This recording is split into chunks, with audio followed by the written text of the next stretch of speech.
All right, welcome back. I've got the wing pretty well, all the shrinking done, up to temperature. What you want to do before this step, we had put glue on the top of the ribs, but go along and kind of move the rib around to make sure they're straight. And I like to use a little bit of thin with the AirTech system. You put a little bit of glue down, and we're not really trying to glue it down. What we're trying to do is get a little bit of a base of glue so that when we poke our holes, they make a nice clean hole.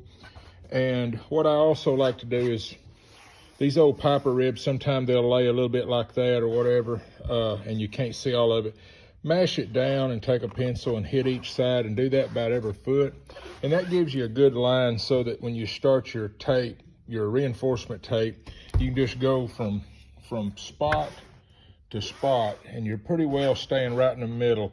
That way your reinforcement don't get a little bit outside, and then when you stitch it tries to pull it down and it puckers it or anything. So these are regular Piper wings, so they will be stitched.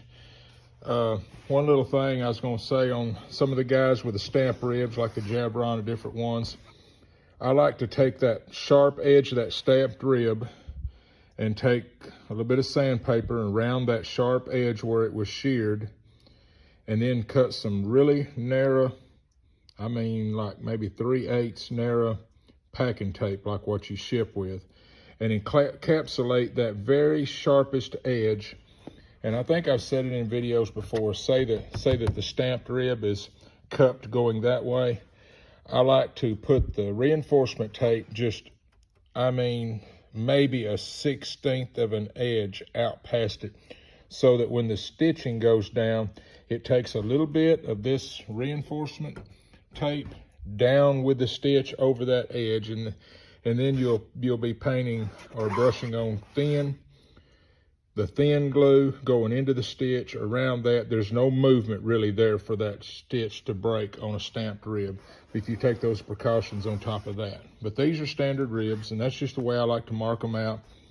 And also by painting this or brushing this thin glue on, it kind of fills the weave a little bit so that the RTN that we sell for the reinforcement sticks just a little better, and all it's doing is staying there until you get the stitching done. So that's where I'm at, and the next point after this will be marking the spacing for the rib stitching. All right, we've got the wing ready to start stitching. The way I normally do it, I've done flipped the wing over, but wherever your leading edge goes out, do half of your first stitch, the half of the distance out, and then whatever your spacing is going to be.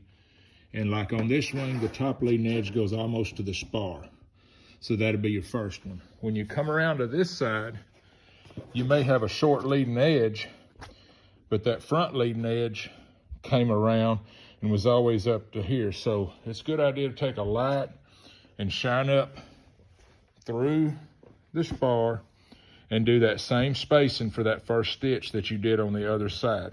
Now I'll come in, since this is a shorter leading edge, and I'll do a little loop stitch here. But what I like to do is, whatever your spacing is going to be, I can lay it out and put my marks plus my half mark on a piece of flexible aluminum, and you have put your reinforcement down, you've wetted it through, you've put your reinforcement down, you're getting ready to poke your holes.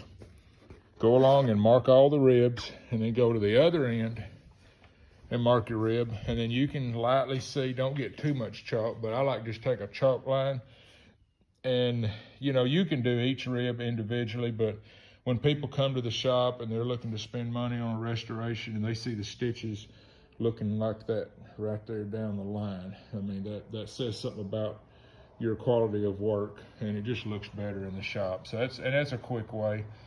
And at that point, everything will be in line, with the exception of using that light to shine up that you may have some weird something happening inside there that you may have to fudge 1/2 inch one way or the other. So every wing's a little different as far as models, so just play it by ear. We like to stitch it with the flat side up and hide the knot and go under each one.